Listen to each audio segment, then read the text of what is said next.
Hello, magandang araw, magandang gabi, magandang umaga sa inyong lahat mga ka-chefy natin, mga idol natin dyan. Ayan, so I have all the proper, kasi gusto nyo kung malaman kung recipe, di ba? Ayan, so bread flour muna. Maglalagay ko ng bread flour, tapos this is like at 810 grams.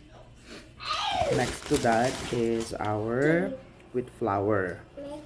So wheat flour is 90 grams. So, strong bread flour ginamit ko. Tapos, ang wet flour is strong din. So, that's good. So, that's only 90 grams. Next step that we have to do is to put the lukewarm water. Kasi nga, kailangan natin lukewarm. That's 580. Kasi dapat 680 yan. So, 580 lang. So, 100, i-keep natin, isasama natin sa salt. Ayan. So, may water dyan na 100 grams. Lalagyan ko yan ng water later. Tapos yun yung pang dump ko mamaya. So, meron na akong starter. Tawag dito levain mix. So, bumaba na siya kasi sobrang active niya eh. So, in 5 hours ko siyang 35% starter, 35% wheat flour, 35% bread flour, 70 grams of water. Lukewarm din. Tapos, i-ferment mo siya for 5 hours. So, nag-down na siya kagad kasi sobrang active niya. Ang bilis ng kumain ng sugar ng flour. So, mix ko na siya. Tapos, just until combine. So, keep mixing hanggang sa wala ng mga dry na flour. And then rest this for 1 hour. At least an hour. Tawag din dito is autolysis. Autolysis mean even na hindi mo na siya masyadong imasa, okay lang. Ang gluten niya mag-activate lang siya. Hanggang sa hindi na siya masyado madikit sa kamay. So yun. Itong kasing process is slap, fold, stretch or stretch and fold. Tawag dyan. So, yun lang. You don't need like to masa na kailangan patay mo yung sarili mo para lang mapag-stretch. So, tawag pa rin dyan is stretch and fold. We do that every 30 minutes or every after an hour. Pwede din. Or every 15 minutes. So, pwede din. So, saglit lang naman siya maging and then tingnan nyo, hindi na siya dumidikit masyado. So, lastly, after an hour, maglalagay ako ng tubig tsaka binuwas ko kagad. Medyo mahirap i-mix sila pag nag-autolysis na siya. Medyo mahirap na i-mix yung water and salt. Pero okay lang, don't worry about. Just keep going. Just do what I'm doing here. Hanggang sa mag-strong ulit yung flour. Keep adding, put some salt. This combination of salt and water sa hand mo.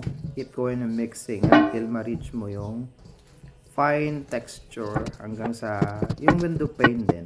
So, ayan. So, pinarelax ko siya kasi after 30 minutes, stretch and fold ko pa rin siya. Meron pa akong water and salt na natira. Ayan, tingnan mo. Tingnan mo siya, nag-stretch na siya, naging strong na ulit siya.